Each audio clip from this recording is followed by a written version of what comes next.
Hi, you're tuning in to AWANI Tonight. I'm Saraya Mia.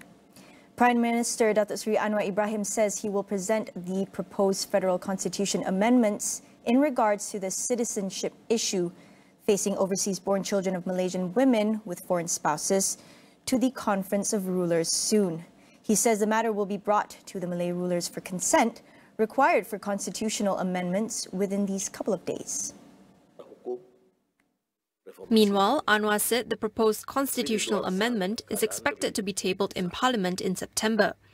The bill aims to grant Malaysian mothers equal rights in the federal constitution. This is by replacing the words whose father in Part 1 and Part 2 of the second schedule with the words at least one of the parents. Currently, the federal constitution states that automatic citizenship is given to children whose father is a Malaysian citizen, while it does not include the mother. The Prime Minister, meanwhile, reiterates the government's commitment to preserving the integrity and independence of the judicial system.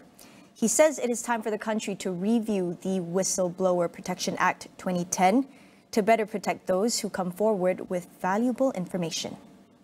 Our nation's history is marred by abuse of power and corruption, no less. This scourge has permeated the fabric of our society. Smite our progress and national aspirations and undermines our foundations of good governance. In this regard, the time has come for a review of the Whistleblower Protection Act 2010 with a view to expanding protection and the avenues for disclosures to appropriate agencies without fear of punishment. The National Carbon Policy will be ready for implementation by this year. Natural Resources, Environment and Climate Change Minister Nik Ahmad says the basis of the policy will be presented at the Malaysia Climate Change Action Council, or MyCAC, meeting this week.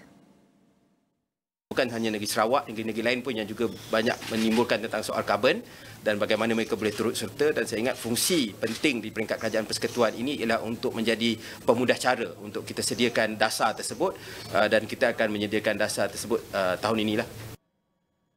The MyCAC meeting will be chaired by Prime Minister Datuk Seri Anwar Ibrahim with other chief ministers in attendance. Following the outcome of the meeting, Nik Nazmi said his ministry would look into the need for legislation on carbon trading, as it is currently only at the policy level. Over 1 million Malaysians are estimated to be addicted to drugs. Director General of the National Anti-Drugs Agency, Sutekno Ahmad Belon, citing a study revealed that 66% of youth between 19 and 39 years old are involved with drugs, with most of them addicted to synthetic drugs. Angka ini telah juga mengukuhkan juga kajian yang dibuat oleh KDN bersama dengan UKM pada tahun 2022 menunjukkan bahawa daripada 100 orang belia di negara ini, 6 orang mengaku pernah mengambil dadah dan 4 orang mengaku masih aktif pada kajian dibuat.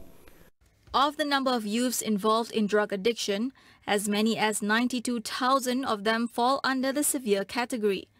Sutekno said the dark web has become an increasingly popular platform for buying drugs, alongside social media apps such as Telegram and WhatsApp, and that prohibited items can easily be bought online and delivered to the doorstep. Giving an example, he said that the price of synthetic drugs can be bought for as low as 18 ringgit, including the delivery charges.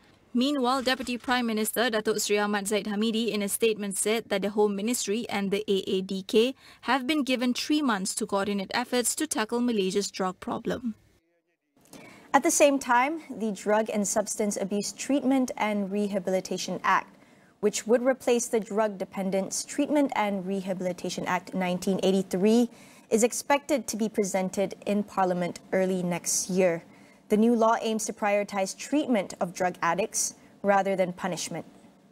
Setakat hari ini, seperti mana yang telah diumumkan oleh Menteri Dalam Negeri di banyak platform pun, cadangan yang telah ada adalah untuk menggantikan Akta Penagih Dadah 1983 dengan satu akta baru yang bertajuk Akta Pencegahan, Rawatan dan Pemulihan. Akta itu dan RU untuk tujuan akta ini sedang disediakan oleh pihak kementerian.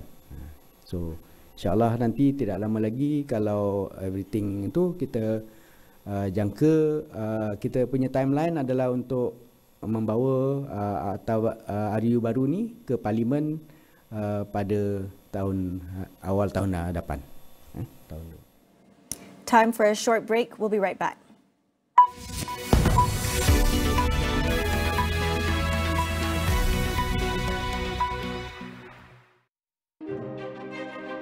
Asking the tough questions is what we do every day here on Astro AWANI. Catch me every weeknights at 10:30 p.m. across all AWANI platforms. Serlahkan semangat membara Piala FA dengan hanya RM9.99. Harimau Selatan menentang The City Boys. Perlawanan epik penuh mendebarkan. JDT menentang KL City 22 Julai. Saksikan segalanya dengan PAS Liga Malaysia secara langsung di Astro Arena Bola dan Astro Go. Piala FA kini tiba di kemuncaknya. Pelanggan Astro boleh memenangi tiket percuma untuk menyaksikan detik yang bersejarah ini di aplikasi My Astro.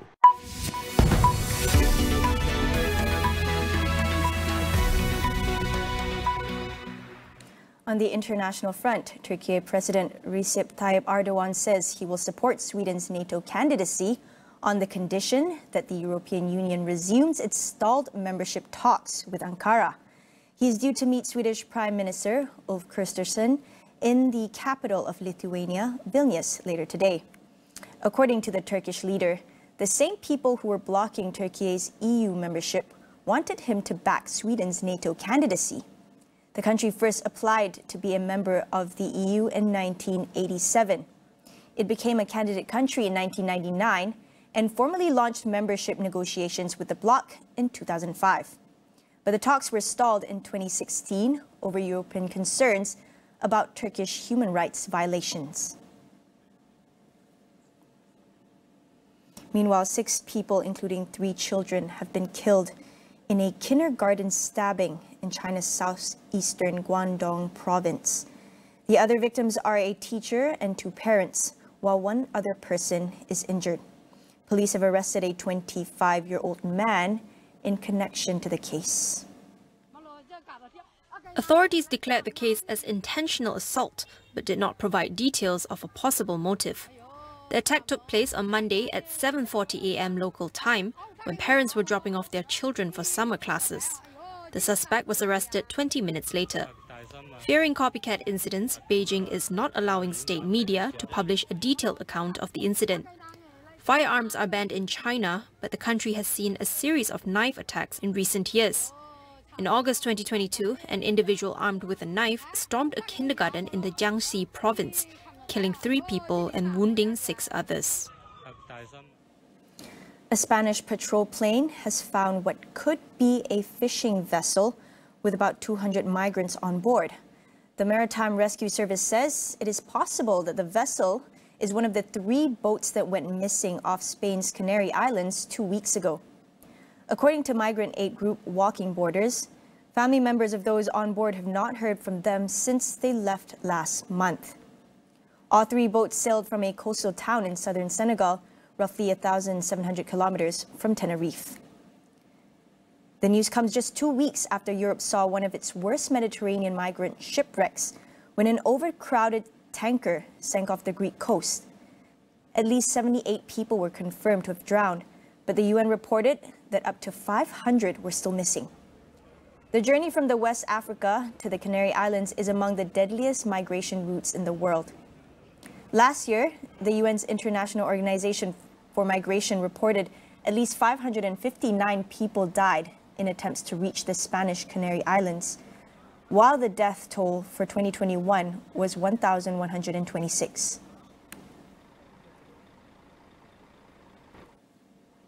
A political analyst in Jakarta, Dewi Fortuna Anwar, calls for all parties concerned to engage in solving Myanmar's prolonged crisis. According to her, the Association of Southeast Asian Nations, ASEAN, does not have the capacity to solve prolonged civil strife on its own. ASEAN does not have the capacity to do that, and in fact, no external entity can really have that kind of capacity. What ASEAN can do is really try to persuade, to facilitate, and I think it's going to be a rather long term. And as I said, again, ASEAN is not really in a position to resolve the Myanmar issue for the Burmese people, for the Myanmarese people. At the end of the day, internal conflicts must be resolved by all the parties concerned. It is not just an ASEAN problem. Yeah, what ASEAN can help to do, can push all parties to do, is to restrain themselves and through a binding code of conduct, ensure that whenever they have disputes, they can resolve it peacefully. The Myanmar crisis, as well as tensions in the disputed South China Sea, are expected to dominate the agenda when ASEAN top diplomats gather for talks this week in Indonesia. In other news, torrential rain across northern India has killed at least 22 people in the region. The downpour has also caused landslides and flash floods, with Indian capital New Delhi seeing heaviest recorded rainfall in decades. Schools in New Delhi were ordered to close due to heavy rains over the weekend. Images shared showed city streets turn into fast-moving waterways. Similar scenes were repeated in northern states such as Punjab and Uttarakhand. Over in the Himalayan state of Himachal Pradesh, flash floods were seen tearing through villages and rivers, bringing down a bridge and sweeping away several hutments. The India Meteorological Department has issued a red alert, the country's highest level of warning, to various states in North India due to the adverse weather. It predicted heavy to very heavy rainfall in the next 2 days in most of these regions. Official data shows monsoon rains across the country in the first week of July have already produced about 2% more rainfall than normal. While in New York, at least one person has been killed as heavy rains caused life-threatening flooding in the state. The National Weather Service has issued flash flood warnings, predicting more torrential downpours in the coming days. Police closed roads and residents were advised to move to higher ground and avoid travel. Local media reported the woman who was killed was trying to leave her house with a dog in the Hudson Valley when she was swept away in the flash flood. Throughout the weekend, heavy rainfall inundated parts of the lower Hudson Valley, causing roadways to flood and trapping drivers in their cars, while a state of emergency was declared in Orange County, northwest of New York City, and in Ontario County in the central part of the state, with up to 8 inches of rain reported. Weather experts have warned that the situation can get worse in the next few days. Meta's Threads app has over 100 million users signed up in less than 5 days since it launched. The number of new signups has overtook the record of ChatGPT for fastest growing consumer app. Online data service Quiver Quantitative reported that the app passed 100 million users Monday morning. ChatGPT took 2 months to hit the 100 million user mark, while TikTok took 9 months. Threads went live on Apple and Android app stores in 100 countries last Wednesday, not including Europe due to data privacy concerns. Rival app Twitter has about 200 million regular users, but it has suffered repeated technical failures since Elon Musk bought the platform last year and sacked thousands of staff. Musk has threatened to sue Meta for stealing trade secrets and intellectual property, claims denied by Meta. The Tesla CEO is locked in a rivalry with Meta chief Mark Zuckerberg, with the two men calling each other out for a cage fight recently. That ends AWANI Tonight. Thanks for watching. I'm Saraya Mia and we'll see you again